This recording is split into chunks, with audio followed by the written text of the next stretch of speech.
প্রিয় দর্শক এবং ছোট্ট সোনামণি বন্ধুরা, আসসালামু আলাইকুম রহমতুল্লাহ। কেমন আছেন সবাই?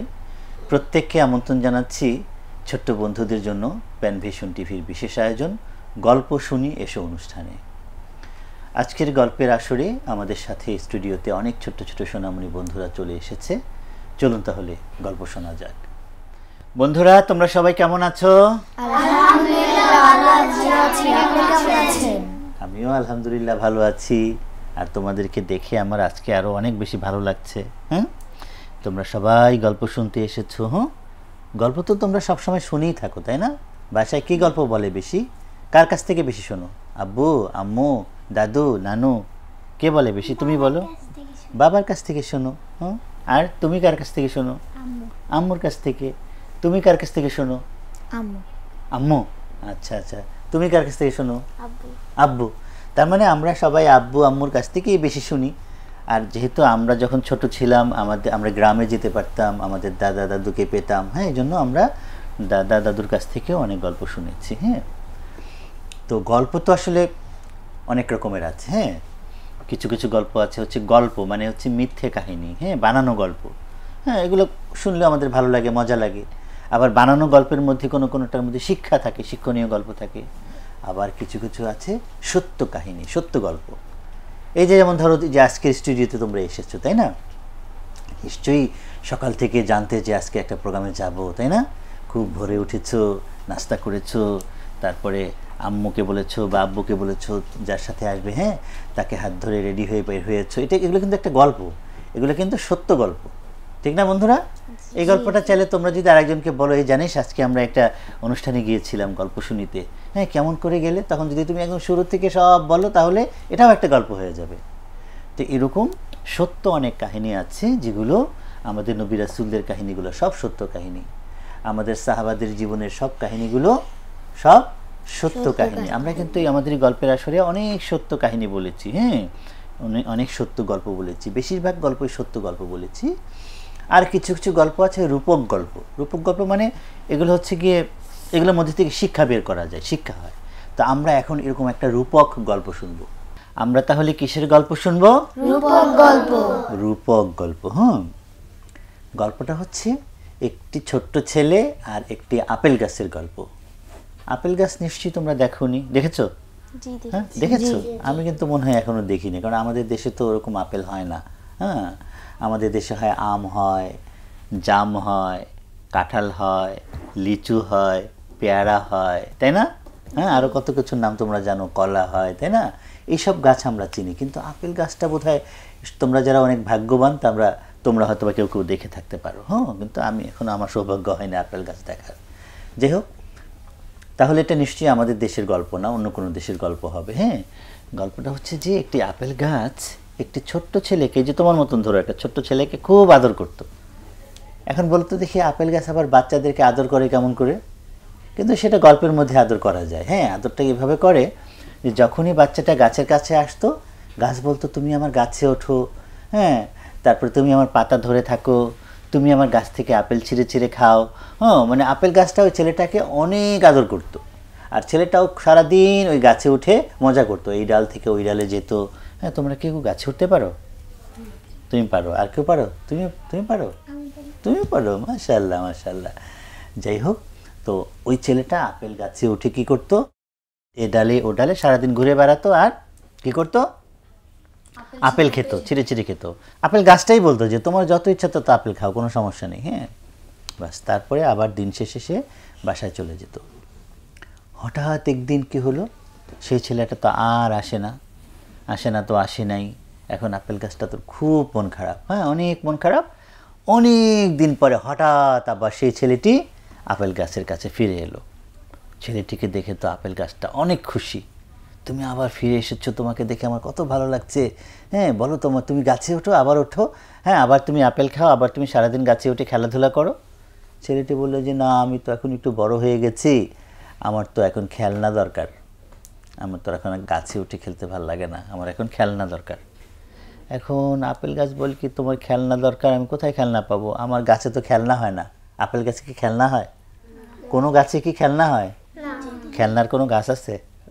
নাই না, থাকলে অনেক মজা হতো তাই না? হ্যাঁ, খেলনা গাছে উঠে খেলনা দিয়ে খেলাও যেত, আবার খেলনাগুলো পেড়ে পেড়ে বাসায় নিয়ে আসা যেত তাই না? তো যাই হোক, এখন তাহলে আমি কি করতে পারি? এখন কেউ কোনো বুদ্ধি খুঁজে পাচ্ছে না। পরে আপেল গাছ বলল কি, একটা বুদ্ধি আমার আছে, তুমি সেটা করতে পারো। তখন ছেলেটি বলল যে কি বুদ্ধি, কি বুদ্ধি? বলে যে তুমি আমার আপেল গাছ থেকে অনেকগুলো আপেল পেড়ে নাও, পেড়ে নিয়ে বাজারে বিক্রি করো। বিক্রি করলে তুমি যে টাকা পয়সা পাবে না, সেই টাকা দিয়ে তুমি খেলনা কিনতে পারবে। তো ছেলেটি বললো তো দারুণ আইডিয়া, খুবই ভালো একটা আইডিয়া। হ্যাঁ, ছেলেটি কী করলো, গাছ থেকে অনেকগুলো আপেল পেড়ে একটা ঝুড়ি ভরে আপেলগুলো নিয়ে সে কোথায় গেল? বাজারে গেল। বাজারে গিয়ে আপেলগুলো সে অনেক ভালো দামে বিক্রি করলো। বিক্রি করে সে কী পেল? টাকা পেল। কী পেল সে বিক্রি করে? আপেল বিক্রি করে টাকা পেল। সেই টাকা দিয়ে সে খেলনার দোকানে গিয়ে তার মন মতন, ইচ্ছে মতন, যেমন তোমাদের কারো পছন্দ হচ্ছে গাড়ি, কারো পছন্দ হচ্ছে অ্যারোপ্লেন, কারো পছন্দ পুতুল, কারো পছন্দ খেলনা ঘর, তাই না? তোমাদের কি এর বাইরে আর কারো কিছু পছন্দ আছে? তোমার কি পছন্দ? পুতুল। হ্যাঁ, এই তো বললাম সেটা। তোমার কি পছন্দ? গাড়ি।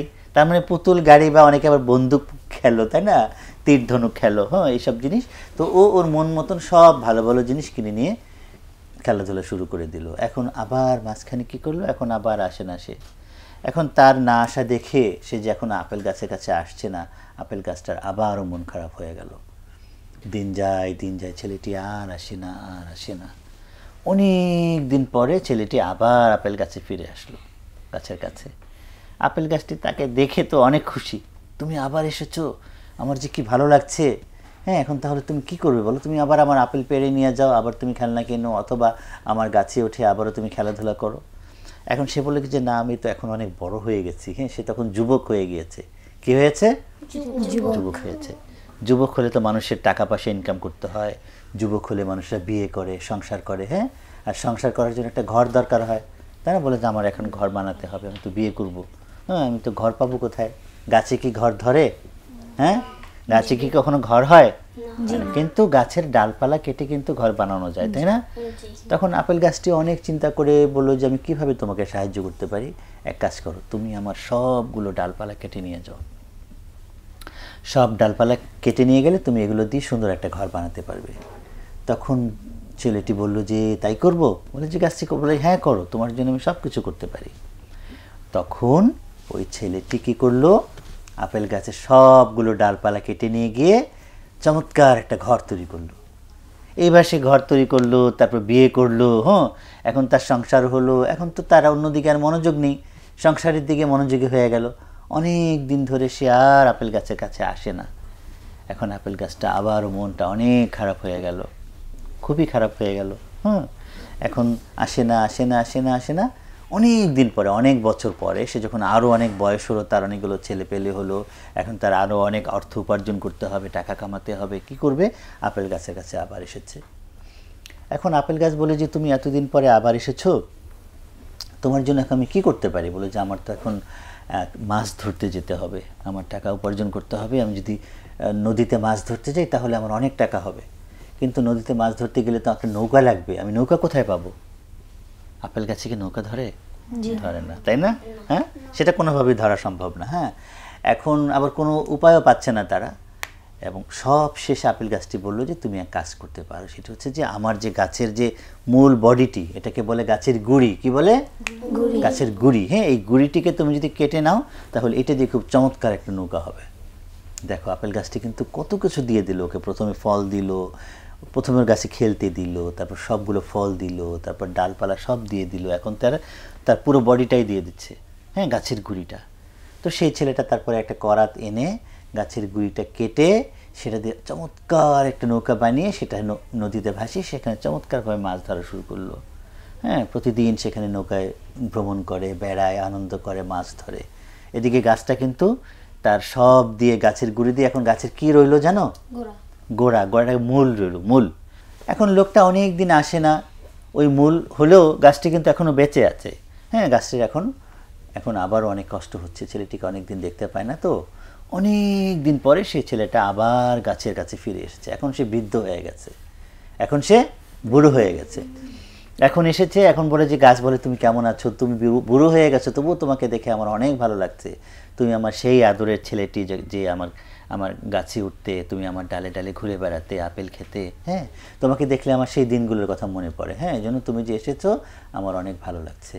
তখন এখন তোমার আর কি চাই? লোকটি বললো যে আমার আর কিচ্ছু চাই না, আমার আর কিচ্ছু চাই না, আমার সব হয়েছে, আমি এখন বুড়ো হয়ে গেছি, আমার এখন কারোর সাথে মন খুলে গল্প করতে পারলেই ভালো লাগে। তখন গাছটি বললো যে তাহলে তুমি এক কাজ করো, তুমি এখন থেকে আর আমাকে ছেড়ে চলে যাবে না, প্রতিদিন তুমি আসবে, আমার গোড়াতে বসবে, আর দুজন মিলে আমরা শুধু গল্প করব। হ্যাঁ, তো এই যে গাছটি, এই গাছটি আসলে কে জানো, তোমরা বলতে পারো এই গাছটি আসলে কে? আমরা তো বলেছি প্রথমে এটি একটি রূপক গল্প। হ্যাঁ, এই গাছ হচ্ছে আসলে আমাদের বাবা মা। এই গাছকে আমাদের বাবা মা। দেখো আমাদের বাবা মা আমাদেরকে, দেখো মা আমাদের কত কষ্ট করে পৃথিবীতে নিয়ে আসে, এই পৃথিবীতে নিয়ে আসাটাও কিন্তু অনেক কষ্টের একটা মায়ের জন্য, তাই না? এরপর মা আমাদেরকে খাওয়ান, আমরা 2 বছর হলে আমাদেরকে বাইরের খাবার দেন, 6 মাস হলে বাইরের খাবার দেওয়া শুরু করেন। এরপরে আমাদের বাবারা কত কষ্ট করে তাদের সব পরিশ্রম দিয়ে, হ্যাঁ, এই যে আমাদের এখানেও যারা বাবারা বসে আছেন দেখো, তারা যে কষ্টগুলো করছেন সেটা কিন্তু তাদের যে ছোট্ট ছোট্ট বাবুরা আছে তাদেরকে বড় করার জন্য। হ্যাঁ, ওই গাছের মতনই তারা তাদের ফল দিয়ে দেন বাচ্চাদেরকে, তাদের ফুল দিয়ে দেন, তাদের ডালপালা কেটে দিয়ে দেন, এমনকি তাদের পুরো শরীরটাও অনেকে বিসর্জন করে দেন ছোট্ট সোনামণিদেরকে বড় করার জন্য। হ্যাঁ, এবং এই ছোট্ট বাবুরা যখন অনেক বড় হয়ে যায়, যখন তাদের আর কোনো কিছু নেয়ার থাকে না বাবা মার কাছ থেকে, তখন তাদের মনে হয় যে বাবা মার সাথে আমরা একটু গল্প করে বাকি জীবনটা কাটিয়ে দিই। হ্যাঁ, তো এই গল্পটা হচ্ছে একটি রূপক গল্প। এই গল্পটা এই জন্যই বললাম যে দেখো আমাদের জন্য আমাদের পিতামাতার কত ত্যাগ রয়েছে, তাই না? এই জন্যই আমাদের মহানবী বলেছেন, কি বলেছেন? জান্নাতু তাহতা আকদামিল উম্মিহাত। হ্যাঁ, জান্নাত হচ্ছে মায়ের পায়ের নিচে। হ্যাঁ, আমাদের সবার মায়ের পায়ের নিচে হচ্ছে জান্নাত। হ্যাঁ, আমরা যদি মায়ের খেদমত করতে পারি, সেবা করতে পারি, তাহলে আমরা জান্নাত পেতে পারি, ঠিক না বন্ধুরা? তাহলে আমরা বুঝতে পারলাম যে আমাদের আজকের পর্ব আসলে মা বাবাকে নিয়ে, তাই না? হ্যাঁ, কিন্তু এই করে করে আমাদের কিন্তু প্রোগ্রামের অর্ধেকটা চলে গিয়েছে। হ্যাঁ, আমাদের গল্পের আসরের আমরা এখন একটা গান শুনবো।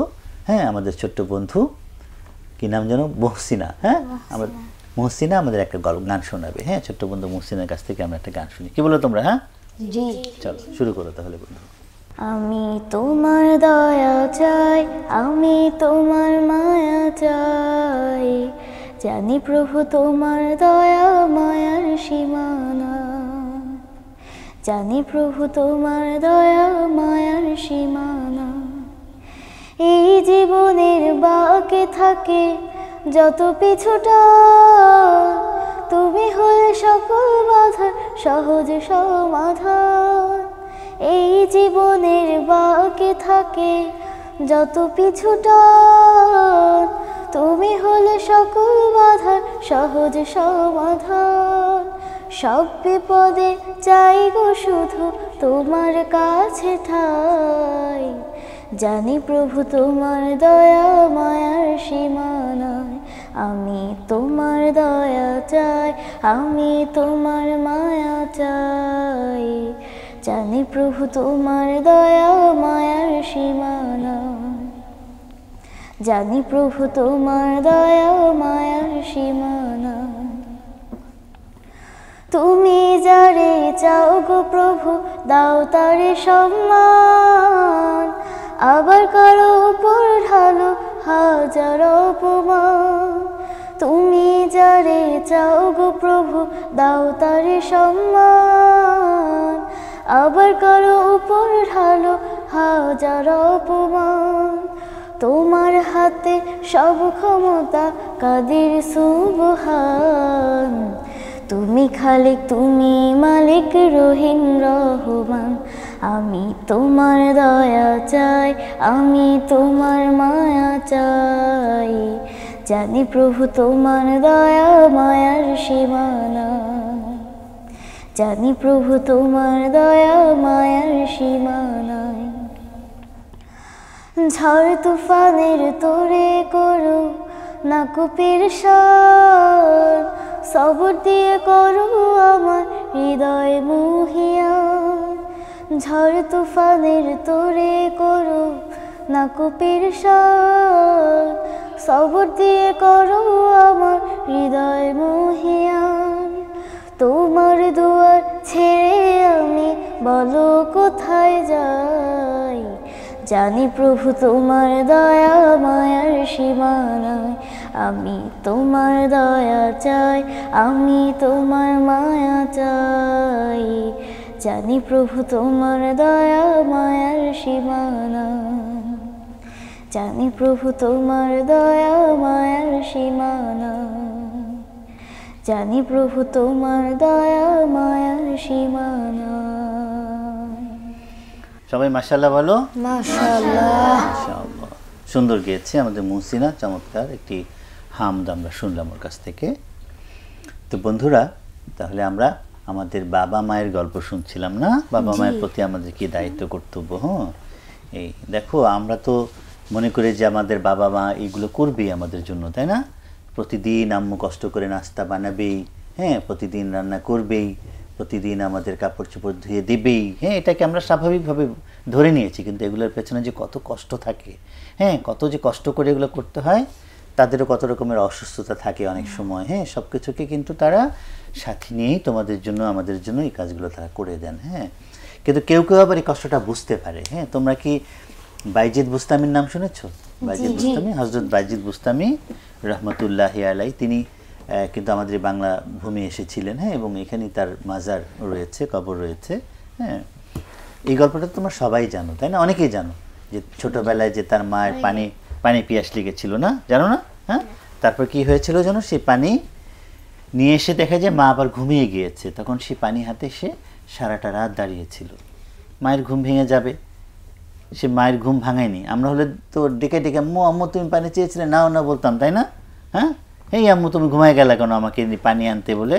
হ্যাঁ, আমাকে খালি খালি তুমি কষ্ট দিলা, এরকম বলতাম না? কিন্তু বাইজিদ বুস্তামি কি করেছে? সে পানিটা হাতে নিয়ে মায়ের শিয়রের পাশে রেখে দিলে কিন্তু হতো, কিন্তু শিয়রের পাশে রেখে দিলে, শিয়র মানে হচ্ছে তার মাথার পাশে যদি রেখে দিত, বালিশের পাশে রেখে দিত বা একটু কাছে রেখে দিত, গিয়ে সে ঘুমিয়ে গেলে কিন্তু হয়ে যেত। কিন্তু সে ভেবেছে যদি মা জেগে দেখে যে আমার ছেলেটাকে পানি চাইলাম, ছেলেটা পানি নিশ্চয়ই আনিনি, কারণ সে তো আর দেখতে পাচ্ছে না যে পানিটা কোথায় রেখেছে, তাই না? এই জন্য সে দাঁড়িয়েই রইল, আবার মাকে জাগাচ্ছে না, মা মাত্র ঘুমিয়েছে, জাগালে মায়ের কষ্ট হবে। হ্যাঁ, এই জন্য ঘুম থেকে উঠেই যেন মা পানিটা খেতে পারে, এই জন্য সে মাকে পানি দেওয়ার জন্য সে সারা রাত ধরে দাঁড়িয়ে থাকলো। আর পানিটাও এনেছিল, কিন্তু ঘরে পানি ছিল না, পানি আনতে কিন্তু তাকে অনেক দূর যেতে হয়েছে। দেখে যে ঘরে পানি নেই, কলসিতে পানি নেই, তখন সে কী করেছিল? বাসার থেকে বের হয়ে অনেক দূরের ঝর্ণা থেকে পানি এনেছিল, সেই পানি নিয়ে এসে সারা রাত দাঁড়িয়েছিল। সকালবেলা যখন মায়ের ঘুম ভাঙলো, যখন দেখলো যে ছেলেটি পাশের তার মাথার কাছে দাঁড়িয়ে আছে, তখন প্রথম বুঝতে পারেনি যে কেন দাঁড়িয়ে আছে। হঠাৎ তার মনে পড়লো যে সে অনেক রাতে ছেলের কাছে পানি চেয়েছিল, সেই পানি নিয়ে ছেলেটা দাঁড়িয়ে আছে, এটা দেখেই মায়ের তখন কি অনেক কান্না পেয়ে গেল। কান্না করে করে মা তার জন্য আল্লাহর কাছে দোয়া করেছিলেন এবং সেই দোয়া কবুল হয়ে গিয়েছিল। হ্যাঁ, মা যদি ছেলে মেয়েদের জন্য কান্না করে দোয়া করে, তাহলে কিন্তু সেই দোয়া কি হয়? কবুল হয়ে যায়। এই জন্য আমরা যদি সবসময় মায়ের জন্য অনেক ভালো ব্যবহার করি, বাবার সাথে অনেক ভালো ব্যবহার করি, আর তারা যদি মন থেকে আমাদের জন্য দোয়া করেন, তাহলে কি হবে? সেই দোয়া কিন্তু কবুল হবে, তাই না? এই আর মা বাবার সাথে খুব সফট আচরণ করতে হবে, নরম আচরণ করতে হবে। কেমন আচরণ করতে হবে? নরম। হ্যাঁ, তুমি কি এখন ভাত খাবে? বললে যে যদি না খাও তাহলে আম্মু আমি একটু পরে খাই, না খাবো না, এরকম বলা যাবে না, তাই না? হ্যাঁ, আমি এটা দিয়ে খাবো না, এটা আমি খাই না, এরকম বলা যাবে? বলা যাবে না, খুব নরম করে বলতে হবে, না? আর যদি খেতে ইচ্ছা করে এখন খাও, তাহলে আলহামদুলিল্লাহ মা, শুক্রিয়া, থ্যাংক ইউ, আমি আম্মু অনেক ধন্যবাদ, আমার ক্ষুধা পেয়েছে, আমি তাহলে খেতে বসে যাই, তুমিও খাও আমার সাথে। আবার খাওয়ার সময় অনেক সময় দেখবে যে মা উঠে উঠে এটা ওটা দিচ্ছেন, তখন তোমরা বলবে যে না তুমি বরং খেতে থাকো, আমি উঠিয়ে নিয়ে আসছি, পানি নিয়ে আসছি তোমার জন্য এক গ্লাস। হ্যাঁ, খেতে খেতে ঝাল লাগলে অনেক সময় কী ওঠে? হিকাপ ওঠে, তাই না? তোমরা কি জানো ঢেকুর ওঠে না অনেক সময়? তখন পানি খেলে কি হয়? কমে যায়। দেখবে যে তোমার যদি কখনো ঝাল লাগে, তোমার যদি কখনো মানে হিকাপ ওঠে, তোমার আম্মু ঠিকই খেয়াল করেন, কিন্তু তুমি কি কখনো আব্বু আম্মুর হিকাপ ওঠার ব্যাপারটা খেয়াল করো? হ্যাঁ, যে আমারও এক দূরে এখন একটু পানি নিয়ে আসতে হবে, এটা কখনো খেয়াল করেছো? হ্যাঁ, করেছো? করতে হবে, তাই না? আমাদেরকে সেই খেয়ালটা করতে হবে। তো এরকম একটা গল্প হচ্ছে যে একটা লোক তার ছেলেকে নিয়ে যাচ্ছিলেন অনেক দূরের পথে, মরুভূমির পথে, কাফেলার সাথে। কাফেলা তো জানো তোমরা, তাই না?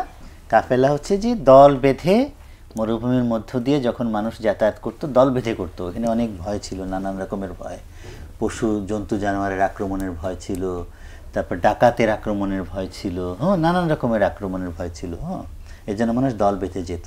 আবার আরও ভয় ছিল, সেটা হচ্ছে যে মরুভূমির পথে পথ হারিয়ে ফেলার ভয় আছে, এরপর খাবার শেষ হয়ে যাওয়ার ভয় আছে। হ্যাঁ সব মিলিয়ে মানুষজন একসাথে দল বেঁধে চলতো। তো এক বাবা তার ছেলেকে নিয়ে একটা কাফেলার সাথে যাচ্ছে। হ্যাঁ যেতে যেতে বাবাটা হঠাৎ বলল যে তুমি এক কাজ করো, আমার কিছু কাজ আছে, কাজকর্মগুলো সেরে আমি খুব দ্রুত একটা ঘোড়ায় চেপে তোমাদের সাথে মিলিত হব, তুমি কাফেলার সাথেই যাও। ছেলেটা কিন্তু বড় ছেলে আর কি, যুবক ছেলে। তো তুমি কোনো চিন্তা করো না, আমি কিছুক্ষণ পরে তোমার কাছে ফিরে আসবো।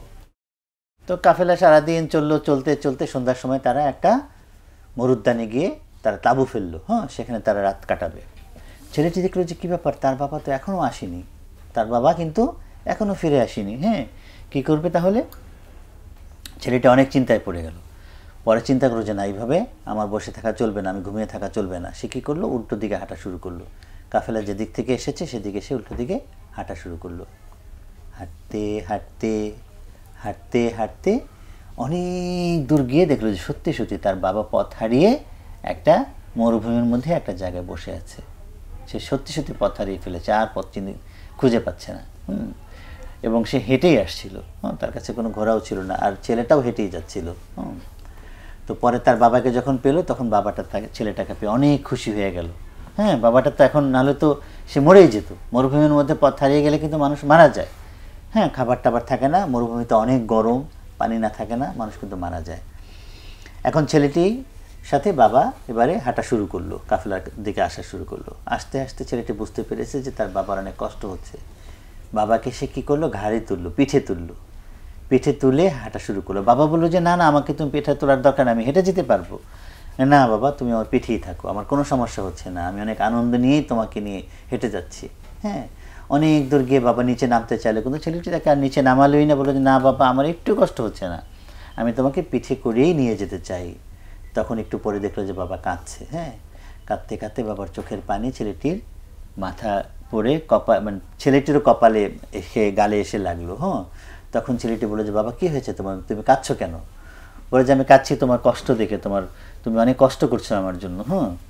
তখন ছেলেটি বলে যে আমি তোমাকে বলেছি যে আমার কোনো কষ্ট হচ্ছে না, তবুও বাবা আবার কান্না শুরু করেছে। তখন ছেলেটি বলে যে এবার তুমি কেন কাঁদছো বলো তো দেখি সত্যি করে। তখন বললো যে আমিও এরকম এখন থেকে ঠিক 50 বছর আগে এরকম একটা জায়গায় বেড়াতে যাওয়ার সময় আমার বাবাকে আমি কাঁধে করে নিয়ে গিয়েছিলাম। তখন আমার বাবা দোয়া করেছিলেন যে দেখিস তোর একটা ছেলে হবে, সেই ছেলেটাও তোকে একদিন এভাবে তুই যখন বুড়ো হয়ে যাবি তোর ছেলেটা তোকে কাঁধে করে এভাবে নিয়ে হেঁটে যাবে। হ্যাঁ সেই দিনটা আজকে ফিরে এসেছে, এই জন্য আমি আনন্দে কাঁদছি। হ্যাঁ তার মানে এই গল্পটা থেকে আমরা কি জানলাম, যে তুমি যদি তোমার বাবা মাকে যদি তুমি সম্মান করো, খেদমত করো, সেবা করো, তাহলে কি হবে, তুমিও তো একদিন বাবা মা হবে। নাকি সারা জীবন এরকম পিচ্ছি থেকে যাবে? থাকবে? তুমি সারা জীবন এরকম বাবু থেকে যাবে না, একদিন বড় হবে, আম্মু হবে, হবে না? সবাই তোমরা একদিন আব্বু হবে, তাই না? আজকে তোমরা একজনকে আব্বু বলো, একসময় ছোটো ছোটো একটা বাবু তোমাকে আব্বু বলবে। হ্যাঁ তখন তুমি আবার এইটুক থাকবে না, অনেক বড় হয়ে যাবে, বাবা হয়ে যাবে, তাই না?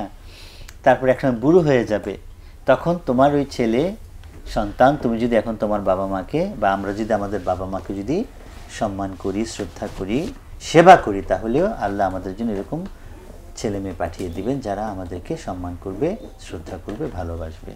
ঠিক আছে না বন্ধুরা?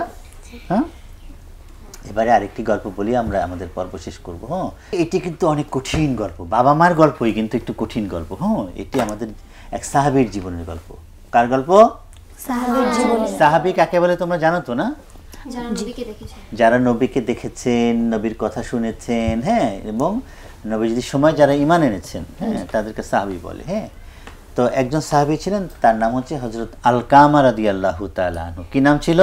আলকামা রাদিয়াল্লাহু। হযরত আলকামা রাদিয়াল্লাহু তাআলা আনহু। তিনি অনেক বেশি দানশীল ছিলেন, অনেক বেশি পরহেজগারও ছিলেন এবং অনেক ভালো একজন সাহাবী ছিলেন তিনি। হ্যাঁ তো একদিন তার স্ত্রী নবীজির কাছে এসে বললেন যে ইয়া রাসূলুল্লাহ, আমার স্বামী এবং আপনার সাহাবী হযরত আলকামা রাদিয়াল্লাহু তাআলা আনহু তিনি তো মৃত্যুশয্যায়, তার অসুখ হয়েছে, মনে হচ্ছে তিনি আর বাঁচবেন না, কিন্তু তিনি কোনো মতেই কালিমা পড়তে পারছেন না, লা ইলাহা ইল্লাল্লাহু মুহাম্মাদুর রাসূলুল্লাহ, এটা তিনি কোনোভাবেই পড়তে পারছেন না। তখন নবীজি সাল্লাল্লাহু আলাইহি ওয়াসাল্লাম এই কথা শুনে তিনি কি করলেন, সাথে সাথে তিনি কি করলেন, চলে আসলেন। হ্যাঁ, এবং তিনি জিজ্ঞেস করলেন যে আলকামা কেন পড়তে পারছে না। হ্যাঁ, আলকামার আম্মু কোথায় থাকে, আব্বু কোথায় থাকে, সব খোঁজখবর নিয়ে তিনি ব্যাপারটা বুঝতে পারলেন। হ্যাঁ, এরপরে তিনি কি করলেন, তিনি তার মাকে খবর পাঠালেন বা মার কাছে চলে গেলেন। হ্যাঁ, মাকে গিয়ে জিজ্ঞেস করলেন যে আচ্ছা আপনার ছেলে আলকামাও কেমন? ও তো খুব ভালো, ও তো খুবই ভালো, ও খুবই মানুষের খেদমত করে, সেবা করে, অনেক দান সদকা করে এবং অনেক পরেশকারী ইবাদত বন্দিগিও করে। তারপর বলে যে কি আপনি কি তার উপর সন্তুষ্ট? কিন্তু আলকামার মা বললো যে না, আমি তার উপরে সন্তুষ্ট না। বলে আপনি তো একজন সাহাবীর মা, বা আপনি নিজেও সাহাবী, সত্যি কথা কিন্তু বলবেন, হ্যাঁ, মিথ্যা কথা বলবেন না। আপনি কি তার উপর সন্তুষ্ট? মাটা কি উত্তর দিল যে না, আমি তার উপরে সন্তুষ্ট না। নবীজি তো অবাক। হ্যাঁ, বললেন যে কেন সন্তুষ্ট না? তখন বললেন যে সে তার বউয়ের থেকে আমাকে কম গুরুত্ব দিত, তার বউকে সে বেশি গুরুত্ব দিয়ে আমার প্রতি একটু তার কম গুরুত্ব দেওয়া হয়ে গেছে। হ্যাঁ, আমি তার প্রতি এই জন্য সন্তুষ্ট না। এরকম হয় না আমাদের সমাজে যে বিয়ে করার পরে আলাদা হয়ে যায়, হ্যাঁ, বিয়ে করার পরে বাবা মাকে বৃদ্ধাশ্রমে দিয়ে আসে, বিয়ে করার পরে বাবা মাকে গ্রামে দিয়ে আসে, কিংবা বিয়ে করার পরে বাসায় অনেক ঝগড়াঝাটি হলে কি করে, ছেলেটা তখন বউর পক্ষে যায় ঝগড়ার সময়, মা কষ্ট পায়, এরকম হয় না? হ্যাঁ, অথবা লুকিয়ে লুকিয়ে বউর জন্য জিনিস নিয়ে আসে, মাকে দেয় না। হ্যাঁ, এরকম ঘটনা ঘটে না? হ্যাঁ, ধরো আম কিনে নিয়ে আসলো বা কলা কিনে নিয়ে আসলো, নিজের রুমে নিয়ে গেল, মাকে আর দিল না, এরকম তো হতে পারে, হয় না? কারো কারো ক্ষেত্রে হয়, আবার কারো কারো ক্ষেত্রে হয় না। হ্যাঁ, তো এই যে মায়ের থেকে বউকে বেশি গুরুত্ব দিয়ে দিল, কারণ মায়ের তো আসলে মর্যাদা সবচেয়ে বেশি, যদিও মা আর বউ দুজনই, এই বউটাও কয়েকদিন পরে মা হবে, কারো গুরুত্বই কম না। হ্যাঁ, কিন্তু আমাদের নবীজি বা আমাদের ইসলাম বা আমাদের আল্লাহ রাব্বুল আলামিন মাকে অনেক বেশি গুরুত্ব দিয়েছেন। হ্যাঁ, মায়ের পায়ের নিচে সন্তানের জান্নাত, তাই না? এটা কম গুরুত্বপূর্ণ না, অনেক বেশি গুরুত্বপূর্ণ। তো জান্নাত যে এখানে, সেটা প্রমাণ করার জন্য এই হাদিসটি, যে দেখা গেল যে সেই সাহাবী এখন কালিমা পড়তে পারছে না, কালিমা না পড়ে মৃত্যুবরণ করলে তো তার মানে ঈমান আনা অবস্থায় মৃত্যুই হবে না। হ্যাঁ, এটা খুবই খারাপ অবস্থা, যে সে জান্নাতে যাবে কিনা এই সন্দেহ থেকে যাবে। হ্যাঁ, তখন কি করলেন, রাসূলুল্লাহ সাল্লাল্লাহু আলাইহি ওয়াসাল্লাম বললেন যে আপনি তাকে ক্ষমা করে দিন। বলে যে না, আমি তাকে ক্ষমা করতে চাচ্ছি না, সে তো আমার কাছে মাফ চাইনি। তখন রাসূলুল্লাহ সাল্লাল্লাহু আলাইহি ওয়াসাল্লাম কি করলেন যেন একটা মজার কাণ্ড ঘটালেন। তিনি সাহাবীদেরকে বললেন যে তোমরা কাজ করো, তোমরা জঙ্গলে গিয়ে কাঠ কেটে নিয়ে আসো, শুকনো কাঠ কেটে নিয়ে আসো। তো সাহাবীরাও কিছু অবাক হয়েছে, তারা জঙ্গলে গিয়ে সত্যি সত্যি শুকনো কাঠ কেটে নিয়ে এসেছে। বলে যে এগুলোতে আগুন ধরিয়ে দাও।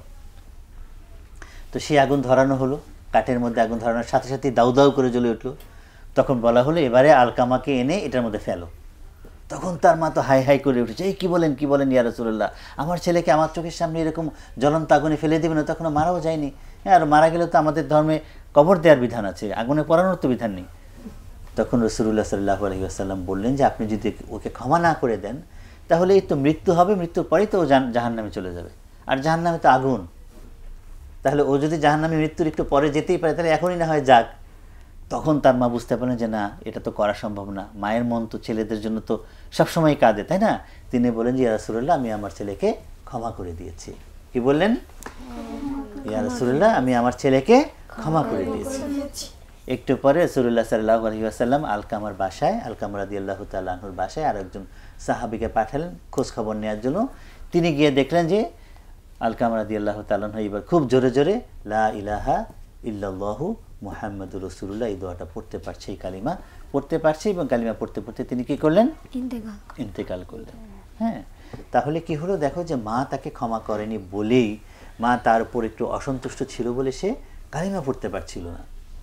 তার মানে কালিমা না পড়তে পারা মানে হচ্ছে জাহান্নাম, মৃত্যু হচ্ছে জাহান্নাম। তার মানে জান্নাত কোথায় আছে তাহলে? মায়ের কাছে। জান্নাত কোথায় আছে তাহলে? মায়ের কাছে। হ্যাঁ, ঠিক আছে, আশা করি তোমরা বুঝতে পেরেছো। তোমরা একদিন মা হবে, তোমরা একদিন বাবা হবে। হ্যাঁ, তোমাদের একদিন হয়তো মা আর বউ নিয়ে একটু কনফ্লিক্ট হবে, হ্যাঁ, দ্বন্দ্ব হবে। সেই সময়গুলোতে যেন তোমরা মায়ের প্রতি যেন অবিচার না করো, তোমাদের স্ত্রীদের প্রতি, বা আমরা যেন আমাদের স্ত্রীদের প্রতি অবিচার না করি, সেটাও আমাদের মাথায় রাখতে হবে। তবে মা হচ্ছে আমাদের সবার উপরে। হ্যাঁ, মা হচ্ছে আমাদের সবার মাথার মুকুট। হ্যাঁ, বা আমাদের বাসায় যারা স্ত্রী হয়ে আসেন তাদেরও কিন্তু মা আছে, তাদের মায়ের প্রতিও কিন্তু সম্মান আমার স্ত্রী যেন রাখতে পারে। হ্যাঁ, সেই দিকটাও কিন্তু আমাদের খেয়াল রাখতে হবে। স্বার্থপর হলে হবে না, যে আমি একজনকে বিয়ে করে বাসায় নিয়ে আসলাম, এখন আমার মাই মা, তোমার কোনো মা মা না, আসলে এরকম যেন না হয়, তাই না বন্ধুরা? হ্যাঁ, অনেক কঠিন হয়ে গেল তোমাদের জন্য না কথাগুলো, কিন্তু তোমরা তো একদিন বড় হবে, আর এই গল্পের আসরও অনেকদিন তোমরা দেখতে পারবে। হ্যাঁ, তখনও যেন তোমরা এই গল্পগুলো থেকে, আমরা যেন এই গল্পগুলো থেকে শিক্ষা নিতে পারি। এখন কি তাহলে একটি গান শুনতে পারি তোমাদের কাছ থেকে? জি। তোমরা সবাই মিলে গাইবে? জি। জি। ঠিক আছে। প্রিয় দর্শক এবং ছোট্ট সোনামণি বন্ধুরা, আমরা পিতামাতার প্রতি আমাদের কর্তব্য এবং আমাদের প্রতি তাদের ভালোবাসার যে সুন্দর উদাহরণ রয়েছে, সুন্দর গল্প রয়েছে, সেই গল্পগুলো আমরা শুনেছি। গল্পের আসর আমরা শেষ করব আমাদের ছোট্ট সোনামণি বন্ধুদের কাছ থেকে একটি গান শুনতে শুনতে। চলুন তাহলে গান শোনা যাক। আগামী পর্বে আপনাদের সবার আমন্ত্রণ থাকলো। সবাই ভালো থাকবেন, সুস্থ থাকবেন, নিরাপদে থাকবেন। আল্লাহ হাফেজ। প্রজাপতির ডানায় রূপে কে এঁকেছে আলপনা, কোন শেষে জন্মনের মাঝে জাগিয়ে তোলে কল্পনা।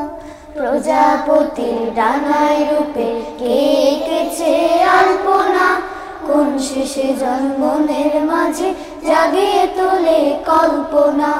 মৌমাছি কেন ফুলে ফুলে ঘুরে বেড়ায় মৌশাখে, গুনগুনিয়ে কার সে স্মরণ পায় খুঁজে কি সেই তাকে।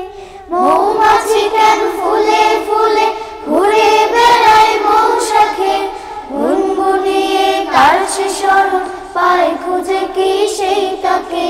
হাসনা হেনা কোন সে প্রেমে সুবাস ছড়ায় রাত্রি ভর, শিউলি বুঝি তার বিরহে দিনে লুটায় মাটির পর। সে বলো কি সেই যে বড়, তার রূপ তো অল্প না, কোন শেষে জন্মনের মাঝে জাগিয়ে তোলে কল্পনা। প্রজাপতির ডানায় রূপে কে এঁকেছে আলপনা, কোন শেষে জন্মনের মাঝে জাগিয়ে তোলে কল্পনা। শুকতারাটা সুখ বিলাতে কার প্রেমে সে ঘুমায় না, নিত্য উঠা সূর্যিটাকে উঠতে গিয়ে আজ ভুলায় না। শুকতারাটা সুখ বিলাতে কার প্রেমে সে ঘুমায় না, নিত্য উঠা সূর্যিটাকে উঠতে গিয়ে আজ ভুলায় না। কার ইশারায় তেল বিহনে জোনাক পেল বাতি ঘর, পাথর নুড়ি বক্ষে নিয়ে চিনুক পেল রত্নকর। কার ইশারায় এই পৃথিবীর সৃষ্টি বড় কল্পনা, কোন শেষে জন্মনের মাঝে জাগিয়ে তোলে কল্পনা।